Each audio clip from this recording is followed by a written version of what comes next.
et bienvenue dans ce nouveau numéro de CarTech le Mag. Au programme cette semaine, un essai qui sent bon le printemps, celui de la nouvelle Mercedes SLK. On s'intéressera ensuite à un moteur très prometteur, le MCE5. Et pour commencer, les news de la semaine. Voilà, le salon de Genève, c'est maintenant terminé et on en sait déjà un peu plus sur certains projets présentés. Sur le stand BMW, on a pu découvrir le concept mini Rocketman. Eh bien, cette mini, puisque c'est une mini raccourcie, pourrait bien voir le jour. Alors, pas sous cette forme-là, mais BMW précise que certains détails techniques et esthétiques pourraient se retrouver sur cette petite mini, mais aussi sur l'ensemble de la gamme. Bonne nouvelle aussi du côté de Volkswagen, puisque le concept Bulli exposé à Genève, un descendant du combi, pourrait bien voir le jour. Alors on ne sait pas à quelle date, mais il pourrait utiliser la future plateforme compacte du groupe. En revanche, le concept B99 qui donnait une vision de la future petite Jaguar n'aura pas cette chance. La marque anglaise précise tout simplement que ce concept n'est pas le sien. Et maintenant, on va parler technologie avec un moteur très prometteur en matière de consommation. Il est développé par la société lyonnaise MCE5. La généralisation de la voiture électrique, ce n'est pas encore pour demain. Et d'ici là, de nombreuses technologies vont permettre aux traditionnels moteurs à combustion de moins consommer et moins polluer.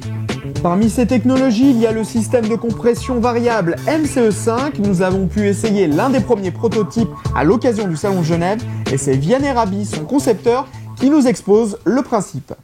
Le principe du moteur, dans ses grandes lignes, c'est un moteur déjà qui sert à faire du taux de compression variable, c'est-à-dire à variabiliser un des paramètres les plus fondamentaux qu'on a dans le moteur, c'est de combien est compressé l'air et le mélange carburé avant d'être inflammé. Alors pour ça, en fait, on se base sur des pièces tout à fait innovantes, c'est-à-dire que nous avons mis à l'intérieur du moteur un système à engrenage et ce système est la clé de la réalisation du taux de compression variable. Alors pourquoi on a fait ça ? Pour réduire la consommation bien sûr, en ayant des niveaux de performance tout à fait exceptionnels, puisqu'avec un 1,5 litre de cylindrée, on arrive à avoir un couple d'un V8 4 litres et également des puissances d'un V6 3 litres. Nous avons des relations avec à peu près tous les constructeurs automobiles de la planète aujourd'hui. C'est-à-dire que nous les rencontrons, nous échangeons avec eux, depuis de nombreuses années, déjà depuis 2005. Aujourd'hui, nous pouvons annoncer que nos échanges sont très prometteurs. C'est un moteur que l'on pourrait voir sur les routes, au plus tôt en 2014-2015, et sur des volumes importants plutôt entre 2016 et 2017. Dans un moteur, le rendement s'améliore à mesure que s'élève son taux de compression. Ce taux, c'est le rapport entre les deux volumes dans le cylindre, au point haut du piston et à son point bas. Pour augmenter ce taux, on peut allonger la course du piston, mais au-delà d'un certain seuil, le mélange air-essence s'enflamme spontanément par endroits et il y a un risque de détérioration. On appelle ça le cliquetis. Et c'est là que le système MCE5 se montre astucieux. Il modifie la course du piston en jouant sur sa hauteur grâce à un second piston associé à chaque cylindre qui va commander cette hauteur. On a donc un taux de compression plus élevé et une meilleure efficacité du moteur. Ce moteur fonctionne, j'ai pu prendre en main un prototype fonctionnel. Alors c'est pas encore finalisé, le moteur est bridé à 4000 tours minute, il y a encore quelques à-coups, mais bon, c'est un moteur qui est en développement.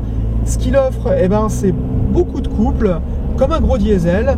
On a un certain confort, du coup le moteur tourne moins vite, c'est assez agréable, moins de bruit. Tout ça pour une consommation qui n'est que de 6,5 litres sur cette 407.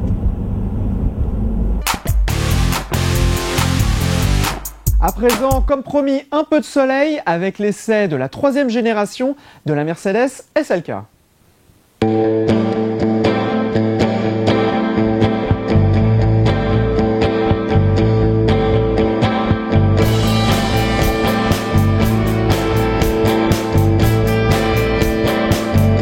La 3e génération de Mercedes SLK, après 15 ans d'existence, le succès ne se dément pas. Alors c'est bien une nouvelle génération.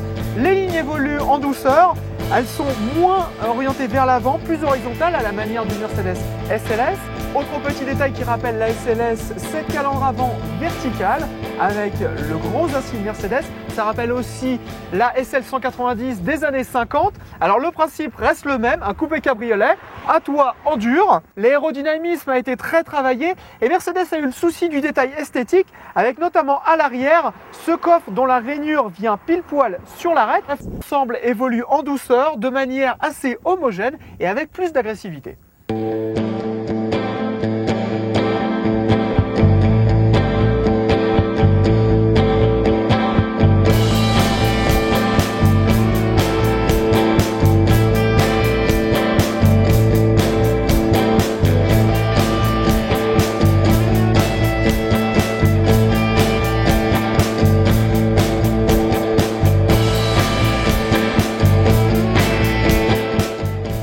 L'intérieur a lui aussi été redessiné, c'est beaucoup plus qualitatif. La console centrale, elle, bénéficie d'un nouveau design, plus en rondeur. Ici, avec une finition métallique, c'est du plus bel effet. Surtout qu'on a le pack AMG, des belles surpiqûres rouges, du cuir partout. Autre nouveau détail sur cette SLK, les gros aérateurs. Il y en a 4 sur la planche de bord. Tout ça renforce le côté sport et on a vraiment l'impression d'être dans une sportive Mercedes pure souche. Le navigateur est maintenant connecté, c'est-à-dire qu'il peut utiliser la connexion data du téléphone portable pour télécharger des informations comme la météo ou la recherche locale, des points d'intérêt sur Google. À l'arrêt, on a de la navigation sur Internet, un vrai navigateur. Autre petite nouveauté d'ergonomie cette fois-ci, la possibilité de rechercher ces morceaux par les pochettes d'albums. Des morceaux stockés soit sur le disque dur, sur un baladeur ou sur la carte SD. Allez, maintenant passons aux choses sérieuses, on va prendre le volant de cette nouvelle SLK.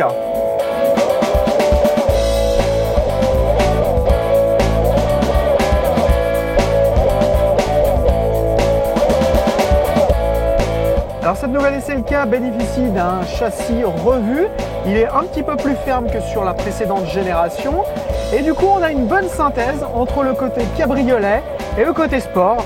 Alors côté cabriolet, c'est une voiture confortable dans laquelle on n'est pas secoué. Côté sport, c'est une voiture qui prend bien des appuis, qui a une direction assez communicante. Donc c'est pas une vraie sportive, c'est pas une voiture non plus ultra confortable. On a vraiment un mix des deux, c'est très appréciable pour se faire plaisir et pour rouler cheveux au vent.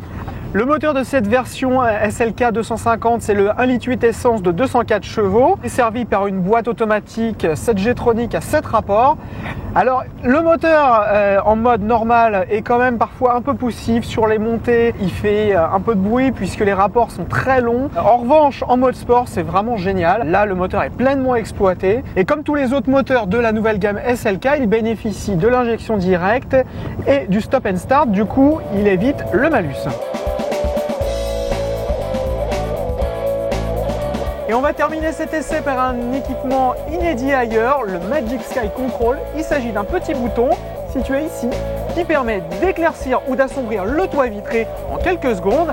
Cela permet de bloquer jusqu'à 80% des rayons du soleil. C'est très pratique en été pour limiter la chaleur. Pour finir, sur cette troisième génération de SLK, on peut dire que le cabriolet gagne nettement en personnalité, que ce soit esthétique ou dynamique. La voiture est en effet encore plus agréable à conduire. Un petit plaisir qui demande quand même 40 000 €.